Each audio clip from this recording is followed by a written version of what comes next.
Hello guys, welcome back to my channel. তো চলো তাড়াতাড়ি শুরু করি কী করে তাড়াতাড়ি চাউমিন বানানো যায় সন্ধ্যে স্ন্যাক্সে। তো প্রথমে আমি চাউমিনটাকে একটু নুন আর একটু তেল দিয়ে সেদ্ধ করে নিয়েছি। আর ওইদিকে আমি আলু, পেঁয়াজ আর লঙ্কা কেটে নিয়েছি। আমার এটাই অ্যাভেলেবেল ছিল, যেহেতু এখন গরমকাল আমার একটু হালকা খেতে ইচ্ছা করছিলো। তো তারপরে আমি একটু তেল গরম করতে দিয়ে তার মধ্যে একটু ডিম দিয়ে দিয়েছি। একটাই ডিম দিয়েছি আমি, যেহেতু আমি একটাই ডিম খেতে পছন্দ করি, বেশি ডিম খেতে পছন্দ করি না। তার মধ্যে নুন দিয়ে ভালো করে ডিমটাকে ভালো করে একটু ভেজে নিচ্ছি ঝুড়ি করে।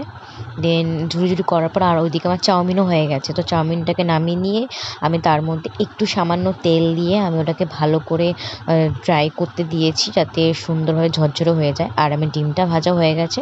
দেন এইদিকে তেল গরম হয়ে গেছে বলে আমি আলু আর ওইদিকে হচ্ছে পেঁয়াজ যেগুলো কেটে রেখেছিলাম, আমি আলু, পেঁয়াজ, লঙ্কা দিয়ে আজকে মেনলি খেতে চেয়েছিলাম চাউমিনটা, তাই জন্যে সেইভাবেই ভাবলাম একটু বানাই আজকে।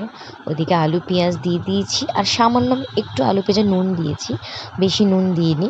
একটু সেদ্ধ মানে হালকা সেদ্ধ হওয়ার জন্য আমি নুনটা দিয়েছি। আর ওইদিকে একটু কাঁচা লঙ্কা কেটেছিলাম, সেইটুকুনও দিয়ে দিয়েছি কাঁচা লঙ্কাটা, বেশি কাঁচা লঙ্কা দিইনি গরম বলে। আর ওই যে যে ডিম ভাজাটা ভেজে রেখেছিলাম সেটা দিয়ে দিয়েছি এখন।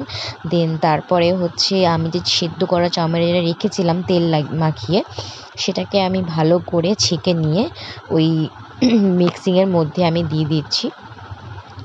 ভালো করে একটু ছড়িয়ে দিচ্ছি, যাতে চাউমিনগুলো একটু খুলে যায়, যাতে আমার মেশাতে একটু সুবিধা হয় চাউমিনগুলো। দেন আমি ওটাকে ভালো করে একটু মিশিয়ে নিচ্ছি আস্তে আস্তে পুরো চাউমিনটার মধ্যে।